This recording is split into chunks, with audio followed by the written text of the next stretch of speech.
All right, guys. So welcome on the show. So we have Alex and we have Yaroslav. Yeah.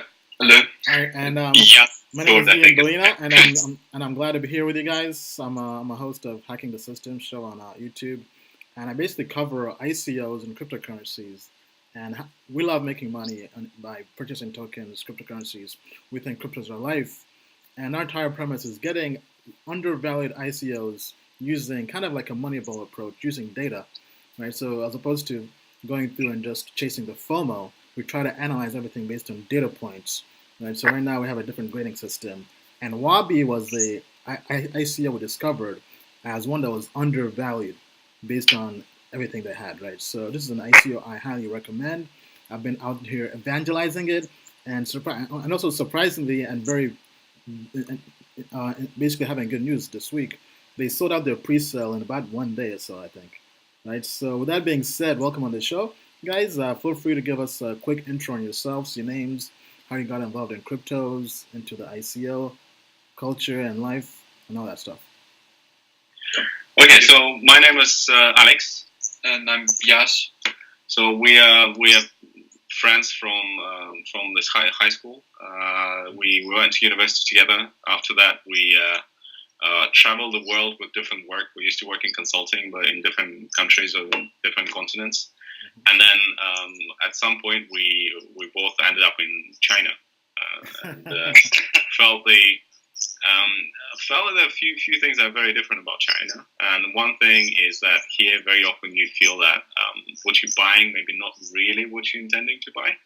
And then this feeling of buying something maybe fake, which may be dangerous for you, is a bit bugging. So that's actually something that pushed us to start this company. For us, it's also not just the feeling, but also the personal experience that we've had in a couple of occasions, especially when it comes to fake alcohol. And so this is a really major problem, which may not be perceived as big as it is in the West, but it is really real in China. All right. So that's kind of a good intro, guys. So, what's your company? What's your project? And just kind of give us a high level overview of what you guys are doing. Okay, so I'll start with a short description of the technology, and then I'll get to the WABIs and the ICO. So this is the good introduction of the technology. This is a label. It's based on RFID, so the same kind of chip that you have on your either bank cards or in a Metro card. And we place this onto a product. So if this is a product, we place it on top of a product like this. And then the label becomes, it unites with the product. So what that means is it's inseparable from the product then. And the product has, it gets like a unique identity that cannot be faked. The reason it cannot be faked is that this label cannot be faked. It's you cannot just take it off the product; it gets broken. This antenna and the chip that gets destroyed when you try to take it off. And also the way that we set it up in terms of the IT and the data also makes sure that this label cannot be cloned. For the consumer, it works quite well. You take an app, you open our app, you touch the label with a mobile phone, and then it scans it. Well, actually just scanned it accidentally right now, and then you get the confirmation that it's real. It's a good right. Yeah, you can really see it like that. Okay. Okay. So that's the underlying technology, and it took us some time to work out the technology, but then it took a bit of time to work out the business model as well. And now we figured out the business model and the way that it really works well with the final consumers. Basically, they're paying much more for products that have these labels. Just a few comments. So basically, I mean, it works with the packaging, right? So we work with packaged goods, and so everything with packaging works without labels, because essentially for us, opening the packaging effectively destroys the label, which means that the label leaves our system, and this way it cannot be reused anymore. So it cannot be faked, sort of used the second time. That's the first thing. And the second thing about the business model. So I think one of the sort of the major findings that we made is that most of the anti-fake companies that existed, and they've been on the market for quite some time now. the holograms were invented like 60 years ago, and they're still not that widespread, is that most of the companies try to go B2B. They try to approach the producer with this, and the producer see it as a cost center, and the incentives are not aligned, because for producer, usually it is as a way to tick the box in terms of compliance. But when you reach the point of faking, to the extent when you fake rice and eggs, not to mention alcohol and baby formula, which is like a major problem, the consumer is really worried about it. So basically for us, what we're doing is, in addition to our technology, we're aligning the incentives for the paying consumer with what's he paying for. Essentially, we're communicating, we're making the consumer, give them the certainty, we're creating the safe channel for him, that once he buys our products, and he knows that it's safe. So this is the way that we're making it commercially viable, which I think most of our predecessors or competitors failing at. Okay, so you guys are doing B2C as our model. It is. Okay. It is. And then coming to the ICO in this way, we thought, okay, now that we have the technology, we've figured out the model, we know what the consumers like or don't like about this technology, we know how they buy it, we need to scale. Now, to scale, we need money. So we thought, okay, what are different ways that we could go? We thought, okay, standard, we could go to VC and all the funds and all that, but then who would be the best investor? The best investor would actually be people. People who believe in this technology, people who would use this technology after all. And then we thought, well, then we should be doing an ICO. And pretty much that's how we started. Well, it's not just that. I mean, because for now, this technology, like one of the important things for all anti-faking technology is that people believe that what you say is true. Because, so for instance, in sort of, I won't say fake environment, but kind of environment which is saturated with fakes, like it is here, there have been a lot of attempts to create sort of safe channels. So, for instance, there were online platforms that would claim that they only sell authentic products.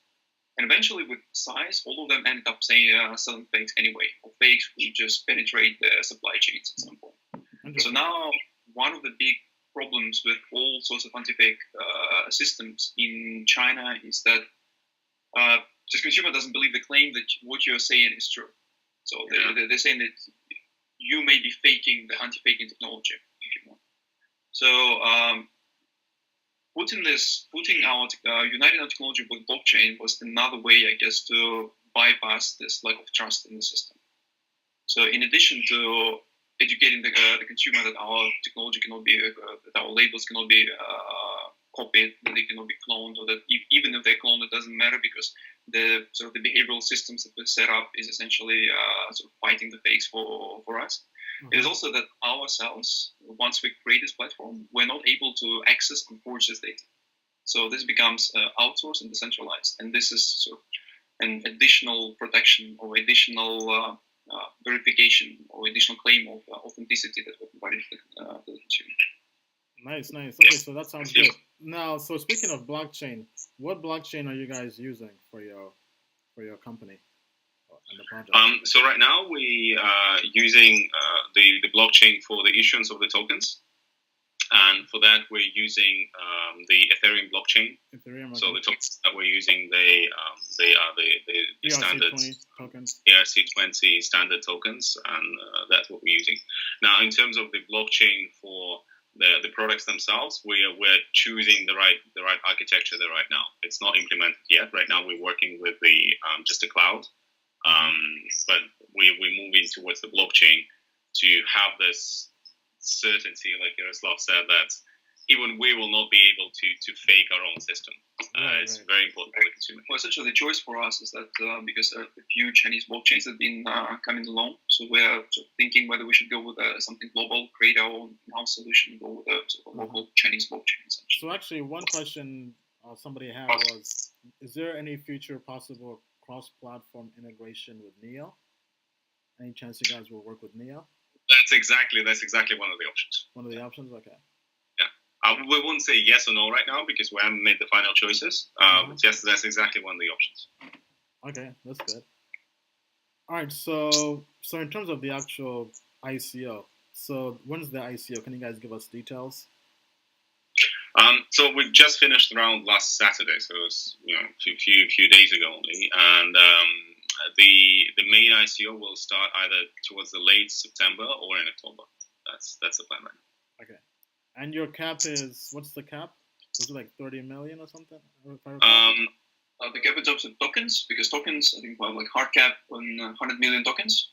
Okay, 100 million tokens. That it was, I think, like what, 15 cents, 25 cents for the public. I'll give the exact details. So 100 million tokens will be issued in total. 10 million tokens, and we're sold already at pre-ICO. At the ICO, it's going to be 40 million tokens. And then the rest, which is the 50 million tokens roughly, will be kept in an escrow and slowly be fed into the system to encourage the usage of the system, to encourage the transactions and bring more consumers to WaBi. Okay. So in terms of pricing, it will start at, I think, 15. We'll start with 15 cents, and then it will slowly grow. We plan to have a growing scale in terms of the price, so we'll see what the average price will be. So it's basically tiered pricing. Buyers will decide it. Now, so is there a hard cap for the price? We initially planned to have a hard cap. Now we'll see. We're just seeing a lot of the demand, so we're thinking of putting together another system and then engaging the community and seeing what our existing investors will say. What may happen is that, just like the last time when we had some changes, we were a bit afraid to make the changes, but the investors took a very positive view of them. So now, if we suggest a slightly different model, it's not going to be such a big change this time. But if we suggest a slightly different model, it may be taken in a very positive way, and then we'll introduce the slight change where there may be either a higher cap for the price, right, or it may be no capital. So just to clarify, so 40 million tokens are available during the token sale, right? And the highest price will be 25 cents. So the initial plan was to have it at 25 cents. Now we're seeing a lot of demand, and we're thinking, well, maybe we should actually increase the highest price for the ICO. So that was not confirmed yet.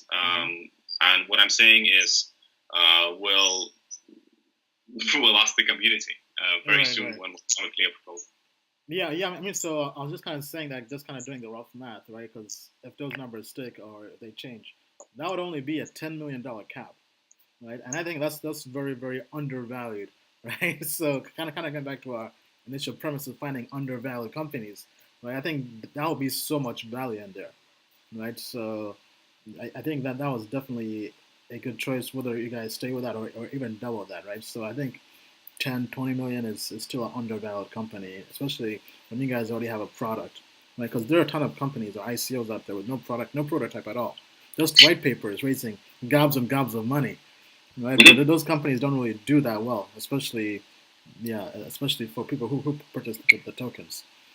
All right, so here we're trying to really catch the right balance between getting more value during the ICO and making it more valuable after the ICO.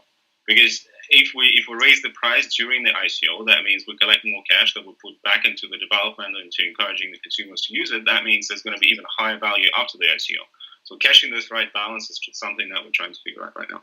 Right. But it's also, I guess, for us, because we have a more or less set business model, so we roughly understand how much money we need to scale to the level that we want to go. Therefore, unlike you say, unlike a lot of, I don't want to say the word, like a lot of conceptual companies, so that have very, concepts of, without having like the actual product, you know how much money you need, where it will go, and I think we have a sort of a clear vision of what we need to do in order to achieve sort of a self-sustaining platform that will essentially work. All right, nice. For the consumer, So what's the roadmap like for WaBi? So there's different parts of the roadmap. In terms of I think the most interesting one is in terms of the products. We're starting more sales of baby food with our labels on it. We're starting it this month. It's very actively being tested right now, so we should start this month. In the stores, right? Or are you selling online? Yeah, we already sell online. Sorry, yeah, we already sell online. We're starting it in baby stores in this month, and then we plan to add alcohol before the end of this year. We may be able to add cosmetics before the end of this year as well. So that's each of the products, and then later on is going to be other products, pharmaceuticals, or maybe a lot of other categories. Now, in terms of the technology itself, after the ICO, we'll be moving to create this technology around the payment system so that the consumers could conveniently and very seamlessly pay for the products with the WaBi. That's an essential part of the system that we're going to be setting up, and we hope to have it tested and working before the end of the year as well. We're going to have about 2 months for it. And most importantly, I think we just got an idea that it's legal as well. Sorry, what did you say? It's legal. I wish we just spoke to the lawyers in China, and so it doesn't seem to be a problem to make it work. Sometimes there can be a bit of a worry with the law in China. It can be not black and white. It can be a bit of a gray area. Right. I've heard that before. To make sure we're in the white area, not in the gray area. And we just before this call, we actually finished a conversation with the lawyer. Looks like it should be okay. So we're not going to have to create any kind of special kind of things around this to make it work. It should be just fine. Okay, so kind of going back to the roadmap. So there's lots of things you guys have in the pipeline in terms of achieving this year, right? For Q4 and so forth. Mm-hmm. Okay, that's good. Yeah. We're gonna be busy. Be busy. All right. So let me just take a question here. Some people had. So, do you have any? Okay, actually, wait. So, what's your plan in terms of exchanges, right? Because you mentioned that people will be using the tokens to pay for that, right? So, I'm assuming that when they earn tokens and they appreciate in value, how do people convert that to fiat? Do you guys have any conversations where you're talking with exchanges right now?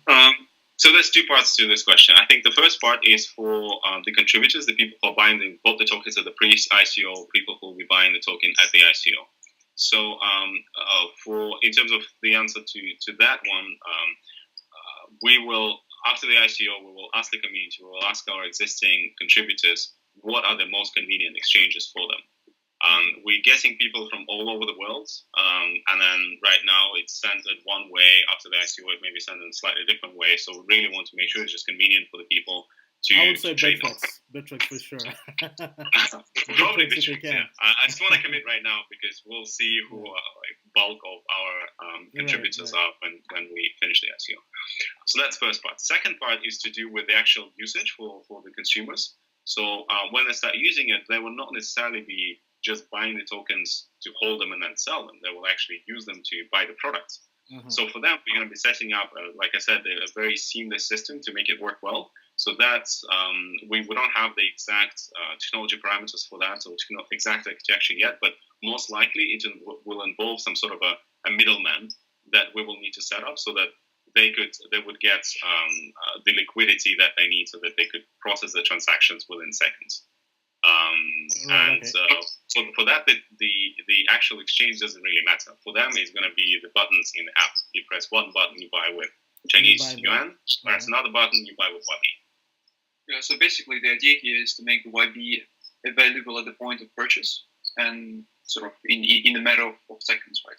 So our customers are not likely to go to exchanges and exchange WaBi to crypto fiat. So at least at first. But I mean, this day-to-day average mothers who have a lot of things to worry about, and so for them, our task is really to take care of all the back end for them to be able to participate in the whole WaBi exchange. So essentially, we'll be linking the app with the exchanges this way. Okay, all right. Now, do you have any partnerships you're working on? So we already started the partnerships with obviously our suppliers, our warehouses, and all the stuff to actually sell the stuff that we're selling online right now. We signed the 3 contracts with the baby stores. That's the pilots that we're doing, and like I said, we're starting that this month, starting the sales there. And then there are some partnerships that we're working on right now. One is with a big alcohol company in China. That's a big one and may take a long time. But if that happens, that's going to be huge. And then there are a few other things, but I guess it's a bit too early to speak about them and publicize them. Okay, all right, nice. What about advisors? Do you have any advisors you're talking to or thinking of bringing into the project? Yeah, so we have. So essentially, for our project, because our approach to finding sort of making this advisory board is to bring people that have expertise in all of our kind of all the fields that we work with, essentially. So now we're talking with people from sort of big e-commerce, and we should have a sort of a slight, I would say, almost commitment from one of the biggest e-commerce platforms. We have, so we're talking to people from, obviously, from technology world, then FMCGs. So again, this have to do with our partnership with sort of alcohol companies and baby formula, as well as the payment systems and banking and investment as well. Banking and fintech. We'll be publishing a bit of information on that when we have all the names confirmed, all the kind of agreements signed with the advisors. Then we'll give the names and the exact details. But we're just trying to be a bit cautious to not name exact things before it's we can officially name everything. Yeah. Right. Okay, that makes sense. Now, one of the questions somebody had is, how much does the tamper-proof chip cost? That chip you're showing, the RFID tag we had, I think, was the question. So right now it costs less than $1. And then if you look at it from the margin, from the producer perspective, from like the margin perspective for them, like Yaroslav was saying, they see it as a cost center, and you tell them about the cost, and that's too expensive. But when we align the incentives between the us and this label on one hand and the consumer on the other hand, and you tell a mother saying, well, you can buy this baby food, the can of baby food for $30, a normal one, or you can buy the one with our label and our protection, you can buy it for $36. We sell at 20% high price. She said, well, of course I'm going to go for the one at $36. I don't care about the $6. It's for my baby. Mm-hmm. So it kind of works very well in terms of the economics there. Also, just to mention, I mean, they see it as expensive, but actually it costs like less than 1% of the profit margin that they are making right now. And all the baby formulas, they charge a much higher price in China than in the West. So they're making more money per can, and our chip comes at less than 1% of the profit margin. Okay.